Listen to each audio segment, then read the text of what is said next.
il y a un moule qui est presque limite mouton, de ceux même, certains qui ne connaissent rien au foot, qui vont venir parler et dire « Giroud, t'es nul, voilà, t'es nul parce que... Pourquoi il est nul? Vas-y, explique-moi. Est-ce que tu trouves que son style de jeu ne convient pas ?» Le fait d'avoir Giroud en équipe de France, c'est pas parce que il est ultra technique, rapide, qu'il a une vitesse d'exécution. Non, non, non. Giroud, quand il joue en équipe de France, c'est pour son style de pivot, pour son jeu de tête, pour sa taille, pour... faut qu'autour de lui, il y ait des mecs différents de lui. Par son corps, par son physique, par un jeu en pivot. Le type de but qu'il met, c'est un type de but qui est mis que par ce style de joueur, quand on regarde bien les buts qu'il met en équipe de France. Et les gens aujourd'hui ne cherchent même plus à analyser.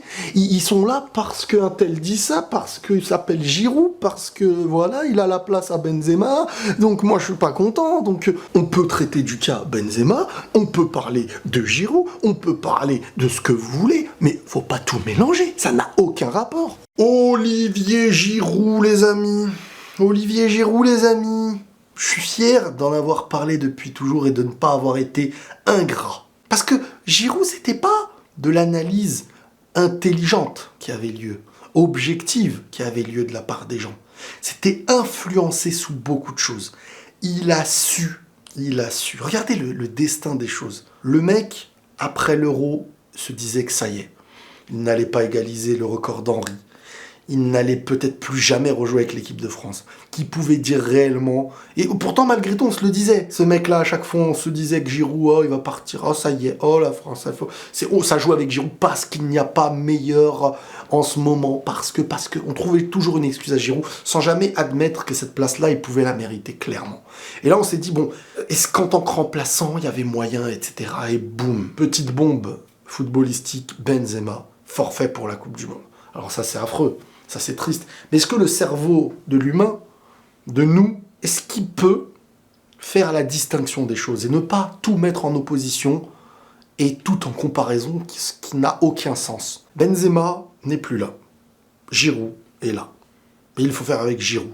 Comme la France a toujours fait dernièrement avec Giroud. Ça aurait été intéressant de voir avec Benzema de quelle manière l'équipe de France aurait pu jouer cette Coupe du Monde. On ne le verra pas, et je pense qu'on ne verra plus jamais une Coupe du Monde avec Benzema. Qui sait? On ne connaît pas l'avenir, mais ça peut être compliqué de plus en plus, du moins pour le meilleur niveau de sa carrière. Et Giroud, le mec, il sait répondre présent.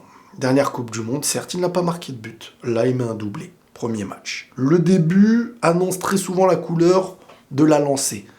Et je parle de Giroud parce que c'est le symbole. Le symbole, comme je vous ai dit, d'un mec qu'on pensait plus revoir. Et le destin fait que cette place lui revient d'une certaine manière. Et on passe d'un gars qui n'allait pas être là, à un gars qui allait être remplaçant, à un gars qui va être titulaire, à un gars qui égalise, je ne sais même plus s'il égalise ou s'il a dépassé, Thierry Henry en équipe de France. On peut toujours trouver des excuses et dire ce qu'on veut.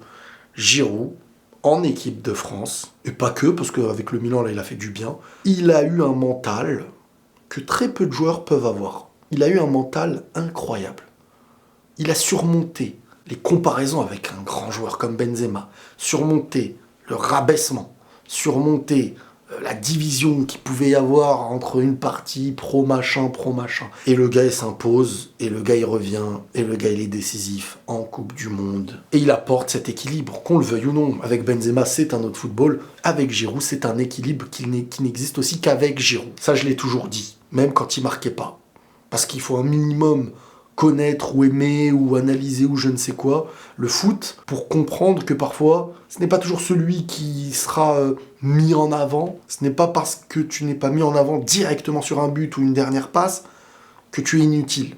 Parfois, certains joueurs paraissent inutiles parce qu'on n'a pas de chiffres écrits sur eux après un match, mais que sans eux, tu sens que ça coïncide pas. Bref, l'équipe de France a failli se faire peur sur le premier but de l'Australie. Grosse blessure de Hernandez et son frère Théo qui rentre en jeu. Et là, c'était autre chose. Franchement, Théo Hernandez, bon, on a tous compris que ça y est, il va être titulaire logiquement jusqu'à la fin de la Coupe du Monde s'il se blesse pas. Mais Théo, ça a fait du bien son entrée. Son apport offensif, ses risques pris, décisif offensivement, mentalement, il fait du bien à l'équipe avec sa capacité de ressortir par sa vitesse. Ça aussi, ça a joué énormément au début de match et ça a remis beaucoup de confiance. Et ensuite, l'équipe, elle a commencé à se roder. On va pas oublier Rabiot qui a su lever les épaules, se dire, bon voilà, on perd Pogba, on perd Kanté, Tchouaméni, il est là, mais Tchouaméni, c'est pas un porteur de balle. Tchouaméni, il sait contrôler, il sait faire des petits... il est pas là pour ça. Et Rabiot qui a su montrer un visage, malgré lui aussi les critiques dernièrement, et les dernières années, et il a su montrer un visage très cohérent. Et il n'y a pas le choix, j'ai envie de dire. Si tu n'arrives pas à faire sortir des visages, le meilleur visage que tu peux sortir au milieu, à un moment donné, tu vas te faire bouffer. Donc il va falloir compter sur ces visages-là. L'équilibre Giroud, j'ai envie d'appeler l'équilibre Giroud, et la titularisation de Dembélé à droite. Et je pense que la titularisation de Dembélé, c'est une bonne nouvelle. Bon, déjà, l'entente avec Mbappé sur chaque côté, c'est pas mal. Est-ce qu'ils vont permuter des fois? Je sais pas. Mais deux mecs sur les côtés totalement déstabilisateurs, avec un point fixe, pivot. Passage, la tête d'Mbappé, pivot gang, ça a dû lui faire plaisir aujourd'hui, de mettre un but de pivot façon, quoi. Défensivement, j'ai l'impression que Pavard, il veut montrer qu'il n'a pas envie de jouer sur un côté. C'est le sentiment que j'ai. J'ai pas le sentiment qu'il se sent épanoui dans ce poste-là. Et à plusieurs reprises, il est en retard.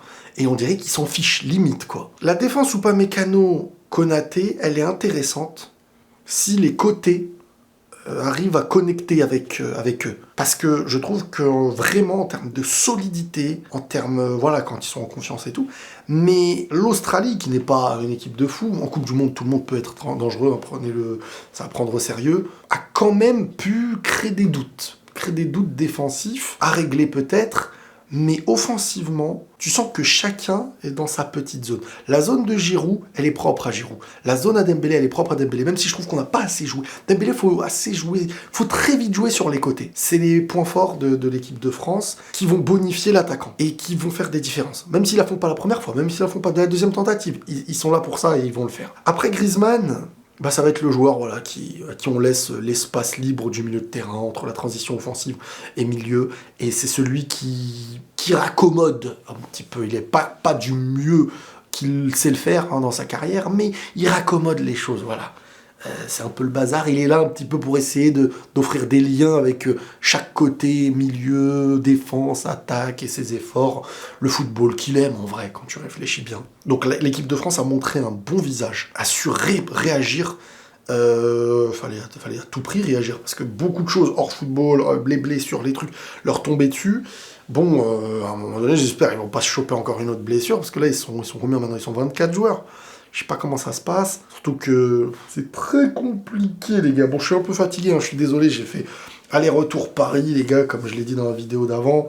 Aller-retour Paris, donc je suis pas directement après le match et j'ai pas pu avoir le temps de bien bosser la vidéo. Donc vraiment, là, c'est une réaction à quelques heures après. Mais l'équipe de France se rassure. Malgré les doutes, malgré tout ça, ça se rassure. C'est un premier match réussi. L'objectif là, c'est de penser match après match, et ensuite la nouvelle compétition à partir des 8e pourra avoir lieu.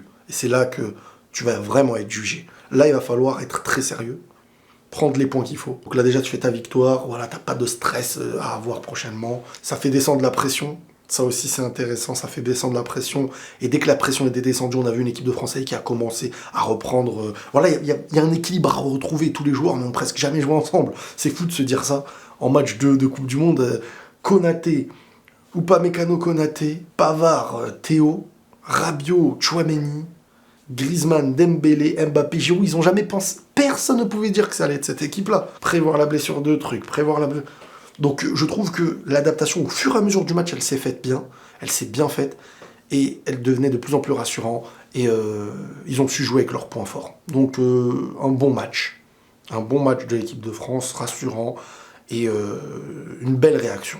Maintenant, il y a des questions à se poser face à une meilleure équipe en face, défensivement, comment ça va se passer, mais quand même, on retrouve l'équipe de France qui a de quoi imposer quelque chose, et ça, c'était intéressant. On se tient au jus, les amis, pour la prochaine fois. Prenez tous soin de vous, et la paix sur vous.